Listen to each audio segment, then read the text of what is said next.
The afternoon sun bathed the streets of Harlem, New York, in a golden glow, casting long shadows on the pavement. Mike Tyson, the former heavyweight champion and living legend, rarely found moments of true peace. But today was different. Today he wasn't Iron Mike, the fierce warrior who had dominated the ring. He was simply a father, enjoying a rare break from the chaos of life with his teenage daughter Jasmine. As they walked side by side, the sounds of the bustling city filled the air. The distant hum of car engines, the rhythmic beat of hip-hop from a passing bike speaker, the occasional shouts of street vendors hawking their goods.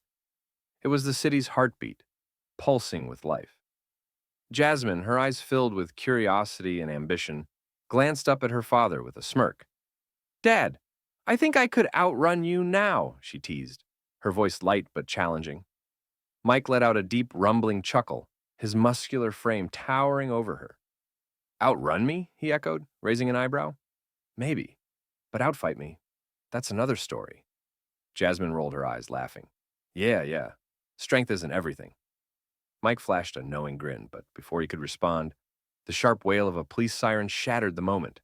Tires screeched. A patrol car skidded to a stop just feet away. Instinct kicked in. Mike's entire demeanor shifted. Something was wrong. Very wrong. The air in Harlem thickened as the police siren's wail cut through the streets like a blade. Mike Tyson's body tensed instinctively, his warrior's intuition flaring to life. He wasn't in the ring, but something told him a fight was coming. The squad car screeched to a halt just feet away, its tires leaving dark streaks on the pavement. Officer Reynolds, a bulky, red-faced cop with an air of unchecked authority, swung open the door and stepped out. His boots hit the ground with a thud, his posture radiating aggression. But what made Mike's blood boil wasn't the officer's presence. It was the way his cold, calculating eyes locked onto Jasmine. "You!" Reynolds barked, pointing directly at her, his voice laced with hostility. "Come here." Jasmine froze, confusion flickering across her face. She looked up at her father, then back at the officer. Me?" she asked, her voice uncertain. Mike stepped forward immediately, his broad frame shielding his daughter like a fortress. His voice, low and measured, carried the weight of a man who had faced giants and never backed down. "What's the problem, officer?" Reynolds' jaw clenched as he took another step closer. "We got a call about some young punks causing trouble around here. She fits the description." Mike's fists clenched at his sides. He had heard this before, too many times. Jasmine, barely 17, had never caused trouble a day in her life. Yet here she was, being accused of something without evidence, without reason, without justice. Jasmine's eyes widened in disbelief. "I was just walking with my dad," she said, her voice a mix of confusion and growing frustration. Reynolds let out a scoff, his lip curling in a sneer. "Yeah? And I'm supposed to just take your word for it?" The tension crackled like a live wire. The bustling city around them seemed to fade into the background. The people, the sounds, all irrelevant compared to the moment unfolding. Mike took another step forward, his towering presence now just inches from Reynolds. His voice was a low growl, the kind that had made opponents in the ring tremble. "She hasn't done anything wrong," he said, his words deliberate, controlled. "Back off." Reynolds didn't move. If anything, the challenge in Mike's eyes only fueled his arrogance. His hand drifted toward his belt. Mike's breath slowed. He had been here before. He had seen what happened next. Then, snap. Reynolds' fingers curled around the taser at his waist. Time slowed. Mike's instincts screamed, but before he could react, zap! Jasmine's body jolted as the electric prongs slammed into her chest. A blinding flash, a crackling burst of energy. She let out a choked cry, her limbs convulsing, her body crumbling toward the pavement. "Jasmine!" Mike roared, his voice raw with anguish. His daughter, his baby girl, was on the ground, writhing in pain, electricity coursing through her small frame. The world blurred. Then, something inside Mike Tyson snapped. His vision tunneled, his heartbeat slowed. There was no crowd, no city, no bystanders. There was only one thing left to do. What happens next? Will Mike Tyson let this slide? Will Officer Reynolds face the consequences? Comment justice if you want to see Mike make him pay. And if you think this cop has messed with the wrong man, hit that like button and subscribe for the next part. Mike Tyson's heart pounded like a war drum as he watched Jasmine collapse to the pavement. Her body spasmed violently, her face twisted in pain as electricity ripped through her. Her scream, raw, primal, cut through the street like a blade. For a split second, the world seemed to freeze. The chaos of Harlem dulled into a distant hum. All Mike could hear was the ragged gasp of his daughter, fighting against the searing pain. Then, something inside him snapped. A beast long buried beneath years of discipline and restraint came roaring to the surface. Mike's vision blurred at the edges, his fists clenched so tight, his knuckles turned white. His breath, once steady, became shallow, rapid, like a fighter in the final round, staring down his opponent with one goal: destruction. Officer Reynolds had barely holstered his taser before Mike moved. With the explosive speed of a world champion, he closed the gap between them in a heartbeat. 1 second, Reynolds was standing over Jasmine, his smug expression dripping with arrogance. The next, his feet were off the ground, his entire body lifted by a single, monstrous hand gripping his collar. "You just made the biggest mistake of your life," Mike growled, his voice an earthquake of fury. Reynolds' eyes widened, his confidence shattering into terror. He thrashed against Mike's grip, his hands scrambling for his baton, his gun, anything. But Mike wasn't giving him a chance. With a grunt of raw strength, he slammed Reynolds against the hood of his own patrol car. The impact sent a sickening metallic crash through the street. The crowd, once hesitant onlookers, gasped. Some pulled out their phones, recording every second. Others just watched, transfixed by the sight of the former heavyweight champion delivering justice with his own hands. Reynolds groaned, dazed, but Mike wasn't finished. He grabbed the front of the officer's uniform and yanked him up, his muscles rippling with barely restrained rage. "You think you can hurt my daughter and just walk away?" Mike snarled, his voice low, dangerous. His grip tightened, veins bulging along his arms. "You think your badge makes you untouchable?" Reynolds tried to speak, but no words came out. His face paled. His breath came in short, desperate gasps. Mike wasn't hearing excuses. His fist, the same one that had dropped giants in the ring, reared back. One punch. That was all it would take. A lifetime of power coiled in his arm, ready to erase this man's arrogance, his cruelty. But then, "Dad!" Jasmine's weak, trembling voice cut through the rage like a knife. Mike froze. His pulse still thundered in his ears. But he turned, his grip loosening just enough for Reynolds to suck in a breath. Jasmine lay on the ground, her body still shaking, but her eyes, her mother's eyes, locked onto his, pleading, begging him to stop. Mike stared at her, his world crashing back into focus. His daughter needed him, but not as the man who had knocked out opponents in seconds. She needed her father, not the fighter. With a deep breath, he let Reynolds go. The officer collapsed onto the pavement, gasping for air, his body trembling from more than just pain. Mike didn't even look at him. He was already at Jasmine's side, kneeling, pulling her into his arms, holding her close. "I got you, baby," he whispered, his voice shaking. "I got you." But even as he held her, the fire inside him didn't die. This wasn't over, not by a long shot. The street felt frozen in time. The echoes of Jasmine's pain still lingered in the air, mixing with the murmurs of an anxious crowd. Mike Tyson held his daughter close, his breath ragged, his massive arms wrapped around her trembling frame. His hands once revered as the most powerful in boxing history, now shook with a rage so primal, so absolute, it threatened to consume him. But he didn't let it. Not yet. Officer Reynolds lay sprawled on the pavement, his chest heaving, his face twisted between pain and fear. He had underestimated the wrong man, the wrong father. Mike's jaw clenched as he helped Jasmine sit up. Her eyes were glassy, dazed from the taser's assault, but her voice, soft yet firm, broke through the storm in his mind. "Dad, don't." She knew. She knew what was about to happen. The same fury that had turned him into a world champion was now a wildfire in his veins. But Jasmine, bruised, shaken, barely holding herself upright, was begging him to stop. His fists curled. His breath slowed.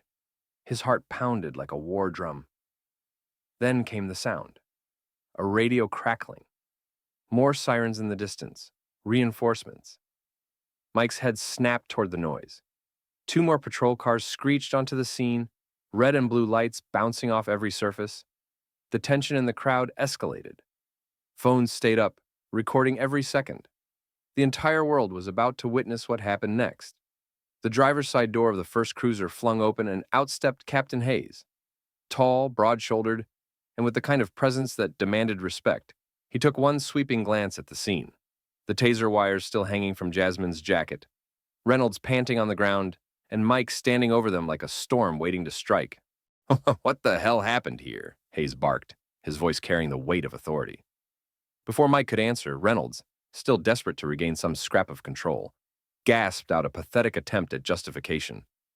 "She resisted," he stammered, clutching his side as he pushed himself up. "I had to—" "Shut up." Hayes's words cut like a blade. The entire street fell silent. Reynolds flinched, his mouth snapping shut, as the captain stalked toward him.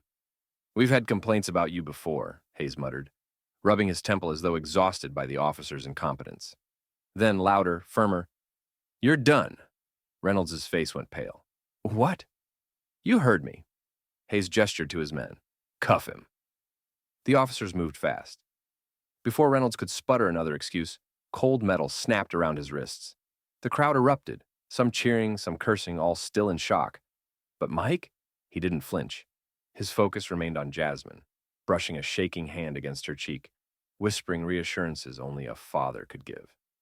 But even as he held her, his eyes never left Reynolds. This battle was over. But the war? It was just getting started.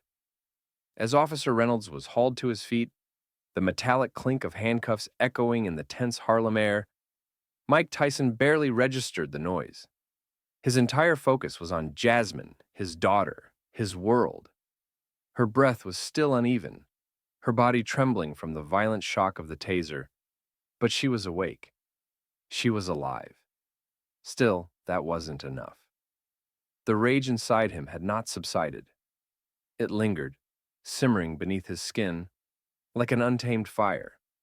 His fists remained tight, his body coiled, ready for what, he wasn't even sure.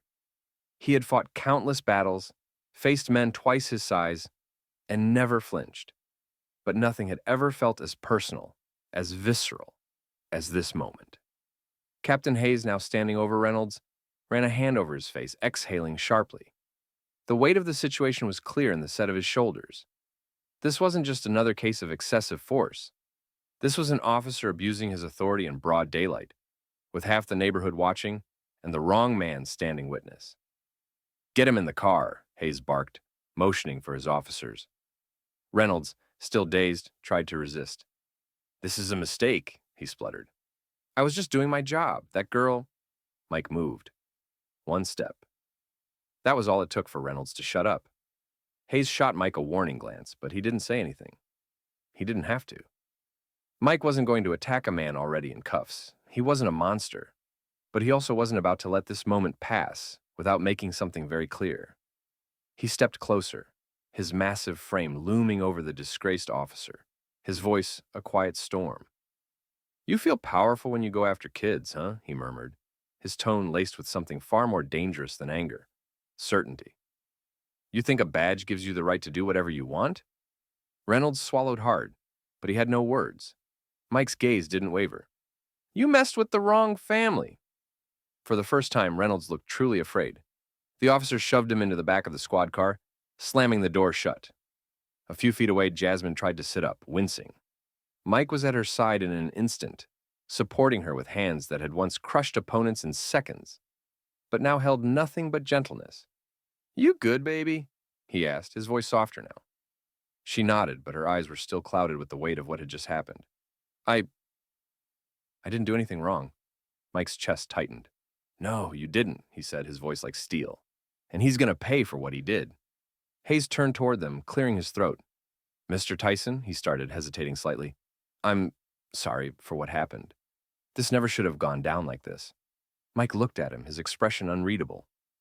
"You sorry enough to make sure he never wears that badge again?" Hayes held his gaze, then slowly he nodded. "Yeah, I am."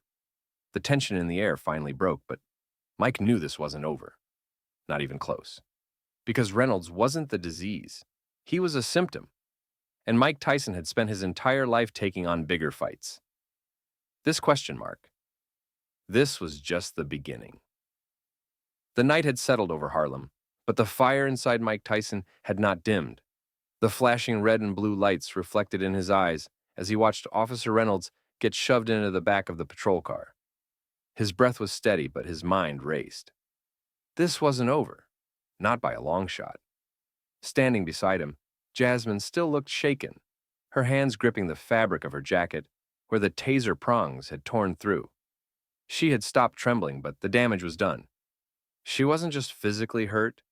She was scarred by the realization that, in the eyes of some, her existence was enough to be labeled a criminal. Mike's fists clenched at his sides. He'd been fighting battles his entire life, first in the ring, then in the courtroom, and now in the streets where justice had to be fought for, not given. Captain Hayes shifted beside him, clearing his throat. "Tyson," he said, his voice lower now, measured. "I meant what I said. Reynolds is done, but I don't need to tell you that this kind of thing, it runs deeper than one bad cop." Mike turned his gaze on him. "Then let's dig it out," he said, his voice like stone. Hayes let out a slow breath. "I can get internal affairs involved, but you know how these things go. It's a process. It takes time." Mike's laugh was bitter. Time? His nostrils flared. Jasmine didn't have time. He could have killed her. Right there.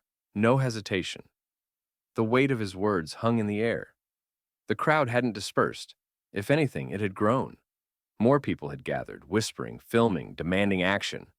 This wasn't just about one moment. It was about every moment like this before. Mike turned to Jasmine. "Do you want to go home?" he asked, his voice softer now. Jasmine lifted her chin, her eyes still burning from the confrontation, but now filled with something else. Determination.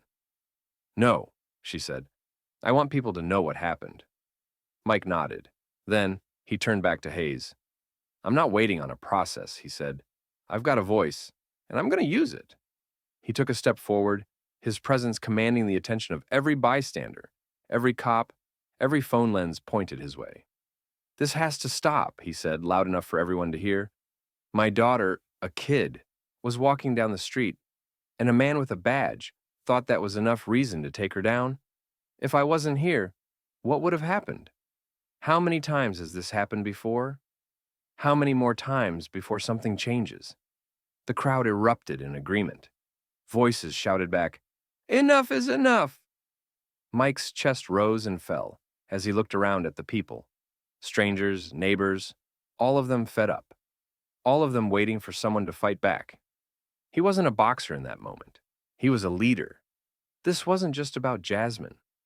This was about every kid like her, every family like his, every injustice swept under the rug. The fight had only begun. Do you think Mike Tyson should take this fight to the highest level? Should he use his platform to expose the system? Comment "fight" if you want to see him take action. And don't forget, like and subscribe so you don't miss what happens next. This story isn't over. Not even close. The fire inside. Mike Tyson takes the fight further. The energy in Harlem was electric. The crowd, once just murmurs and whispers, had transformed into something else entirely, a force, a movement. And at the center of it stood Mike Tyson, his jaw clenched, his massive frame tense, radiating the raw intensity that had made him a legend. He wasn't in a ring, but this was still a fight. And this time, the opponent wasn't another boxer. It was an entire system built to silence, suppress, and control. Jasmine, still visibly shaken but refusing to crumble, stood beside him. Her eyes darted from the crowd to the police, to the very spot where Officer Reynolds had stood, drunk on power just moments ago. The taser burns on her chest still ached, a cruel reminder of how quickly things could have gone even worse. Mike took a deep breath, steadying himself.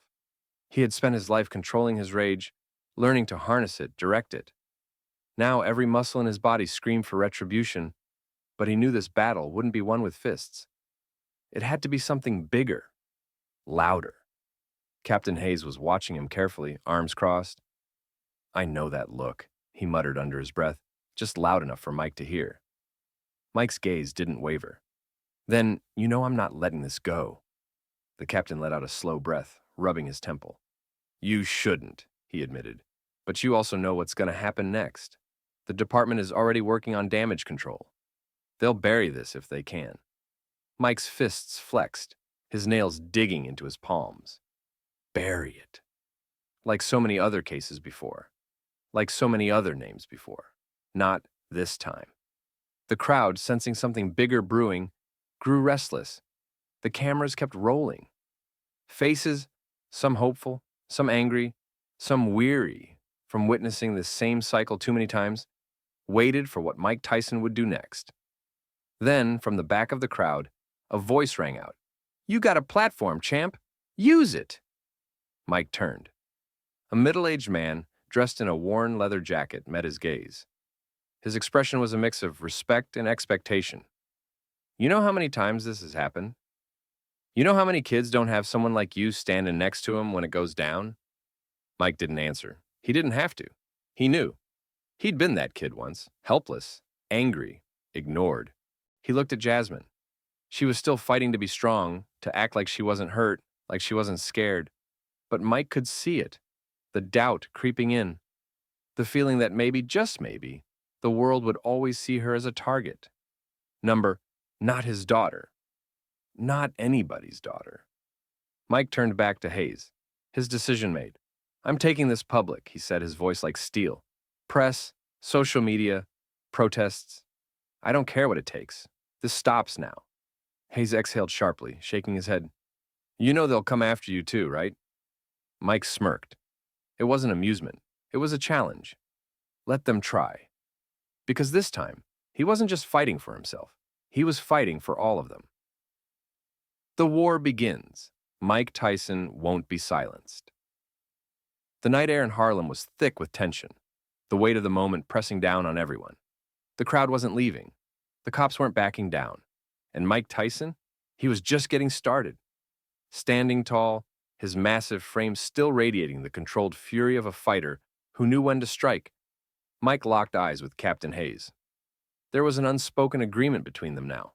One man bound by the law, the other by justice, and both knowing the two weren't always the same thing. Hayes had done what little he could, arresting Officer Reynolds in front of a crowd. But Mike knew that was only a first step. It wasn't justice. It was damage control. A cop getting arrested meant nothing if the system was going to quietly protect him behind closed doors. And Mike wasn't about to let that happen. He turned back to Jasmine, his heart clenching at the sight of her, still holding her chest where the taser had struck. She was trying to be strong, to stand tall like her father, but the way she kept swallowing hard, blinking fast, Mike knew the pain wasn't just physical. He had been here before. A black kid, in the wrong place, at the wrong time. Labeled a problem before he even had the chance to prove otherwise. The difference? He had fought his way out. He had made them respect him. Jasmine shouldn't have to. "This doesn't end here," Mike muttered, more to himself than anyone else. Hayes heard him anyway. He exhaled sharply, running a hand over his face. "Tyson, listen," he said, lowering his voice. "I know you want justice. I want it too. But this is bigger than one bad cop. If you go public, if you start calling people out, they're going to come for you." Mike smirked, but there was no humor in it. "What, you think I'm scared?" "No," Hayes admitted. "I think you're smart. And you know damn well they'll do whatever it takes to protect their own." Mike's eyes darkened. "So will I." The crowd had begun to stir again, their voices a low hum of anger, fear, and frustration. They wanted to see what would happen next. Some were still filming.